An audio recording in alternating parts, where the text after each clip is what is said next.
Hi guys, అందరు ఎలా ఉన్నారు? అందరూ అయితే బాగున్నారని అనుకుంటున్నాను. నేను చాలా బాగున్నాను. ఈరోజు నేను చెప్పేది ఏంటంటే, ఈ వీడియో నుంచి మనం ఆప్షనల్ ఎలా చూస్ చేయాలి అనేది చాలా కన్ఫ్యూజన్ ఉంటుంది.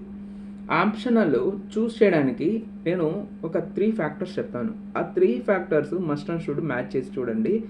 దాంట్లో నుంచి మీ ఆప్షనల్ ఏది అనేది మీకు ఈజీగా అర్థమవుద్ది. ఈ ఫ్యాక్టర్స్ మీరు ఆప్షనల్ చూస్ చేసే దాంట్లో చాలా అంటే చాలా రోల్ ప్లే చేయాలి. చాలా జాలీగా చదివేస్తాం. క్వశ్చన్ ఆన్సర్స్ లెవెల్లో చదువుతాం. ఒక అనలైజ్ చేస్తూ కంటెంట్ని అర్థం చేసుకో అంతగా డెప్త్గా చదవం. కొంతమంది చదువుతారు, నేను అందరూ అనట్లేదు, కానీ మోస్ట్ ఆఫ్ దెమ్ చదవరు.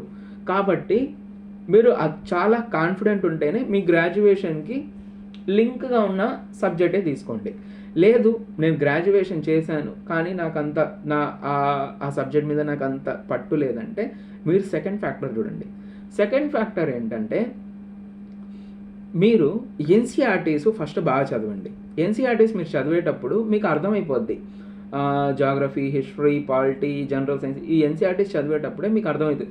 అంటే ఏ సబ్జెక్టు మీకు చాలా ఇంట్రెస్ట్గా ఉంది, చాలా తొందరగా అర్థమైపోతుంది. ఇంకోటి పీవైక్యూస్ సిలబస్ చూసినప్పుడు కూడా మీరు చాలా ఈజీగా మ్యాచ్ చేయగలుగుతున్నారు.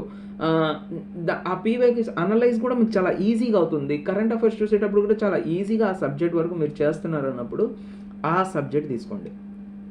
ఆ సబ్జెక్ట్ తీసుకునే ముందు కూడా ఏం చేయాలంటే, దానికి నాకు నోట్స్ దొరుకుతుందా, దానికి నాకు బుక్స్ దొరుకుతాయా, దానికి గైడెన్స్ ఉందా, నాకు దొరుకుతుందా, ఒకవేళ కోచింగ్ ఉంటే నేను కోచింగ్ నాకు పొందగలనా, ఇవన్నీ చూసుకోండి. నెక్స్ట్ వచ్చేసి ఇలా చూసుకున్న తర్వాత ఆ సిలబస్ని ఒకసారి ఓపెన్ చేయండి.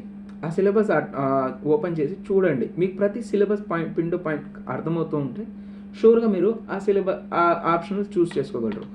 నెక్స్ట్ ఇంకో ఫ్యాక్టర్ ఏంటంటే, మీరు ఆప్షనల్ చూస్ చేయడానికి మీకు ఇవన్నీ అర్థం కావట్లేదు, కానీ ఒక ఆప్షనల్ తీసుకోవాలి, అది ఈజీగా ఉండాలి, ఇంకా స్కోరింగ్గా ఉండాలి అని అనుకుంటున్నారు అనుకోండి.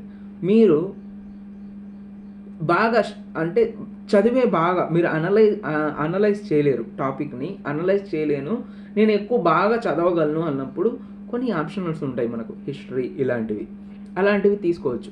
హిస్టరీ కానీ కొన్ని ఆంథ్రోపాలజీ అయినా కానివ్వండి, సోషాలజీ, ఇలాంటి సబ్జెక్ట్స్ మీరు ఈజీగా తీసుకోవచ్చు. అంటే బాగా నేను చదవగలను, దీంట్లో ఎక్కువ ఏంటంటే డైనమిక్ ఉండదు, మొత్తం స్టాటిక్గానే ఉంటుంది, మీరు అది తీసుకోవచ్చు. లేదు, నేను చదువుతాను, నాకు అనలైజ్ కూడా నేను చేయగలను, స్కోరింగ్ కూడా ఉండాలి, నాకు రిసోర్సెస్ దొరకాలి, గైడెన్స్ కూడా దొరకాలంటే geography, political science, international relations, ఈ 2 మీరు తీసుకోవచ్చు. ఈ 2 ఏంటంటే ఇవి కూడా స్టాటిక్కి కొద్దిగా డైనమిక్ ఉంటుంది, అయితే చాలా ఇంట్రెస్టెడ్గా ఉంటాయి, చదువుతూ ఉండొచ్చు. మోస్ట్ ఆఫ్ దెమ్ క్వశ్చన్స్ కూడా ఎట్లుంటాయంటే లాస్ట్ టైం పీవైక్యూస్లో అడిగిన దాంట్లో నుంచి ఎక్కువ శాతం అడుగుతాయి. ఇలాగా మీరు 3 ఫ్యాక్టర్స్ చూడండి. దీంట్లో నేను ఎక్కువగా ప్రెస్ చేసి చెప్పేది ఏంటంటే, మీరు ఎన్సీఆర్టీస్ బుక్స్ చదివేటప్పుడే అక్కడే చూడండి మీకు ఏ సబ్జెక్ట్లో ఎక్కువ ఇంట్రెస్ట్ వస్తుంది, మీరు పీవైక్యూస్ని ఎంత ఈజీగా అనలైజ్ చేస్తున్నారు, మీరు సిలబస్ని ఎంత ఈజీగా డికోడ్ చేస్తున్నారు, సిలబస్ పీవైక్యూస్ ఎంత ఈజీగా మ్యాచ్ చేయగలుగుతున్నారు. నేను న్యూస్ పేపర్ చూసినా కానీ ఆ సిలబస్ తగ్గట్టు నేను మ్యాచ్ చేసుకుంటున్నాను, నేను చాలా ఈజీగా రివైజ్ కూడా చేయగలుగుతాను. అలాంటి సబ్జెక్ట్లో నుంచి మీరు ఈజీగా తీయండి. ఇంకోటి థర్డ్ ఫ్యాక్టర్, మీరు తీసుకుంటున్న ఆప్షన్ కూడా కొద్దిగా మెయిన్స్కి కూడా రిలేట్ అయ్యేటట్టు చూడండి. అప్పుడు కొద్దిగా మీరు చదివేది కూడా చాలా కోఆర్డినేటివ్గా ఉంటుంది. అంటే కంబైన్ లాగా ఉంటుంది. మెయిన్స్ ఆప్షన్ కలిపి చదివేటట్టు. ఒక్కసారిగా మెయిన్స్కి సపరేట్గా తీసుకోవద్దు.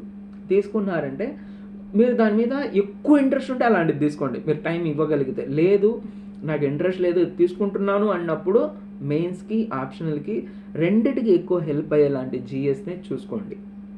నేను దీని మీద క్లారిటీ ఇచ్చానని నేను అనుకుంటున్నా. ఇంకా మీకు ఏమైనా డౌట్స్ ఉంటే మాత్రం కామెంట్లో పిన్ చేయండి, నేను ఖచ్చితంగా కనుక్కొని చెప్తాను. నాకు తెలిస్తే నేను చెప్తాను, నాకు తెలియకుంటే నా మెంటర్స్ వాళ్ళని కనుక్కొని ఖచ్చితంగా చెప్తాను. Thank you, bye.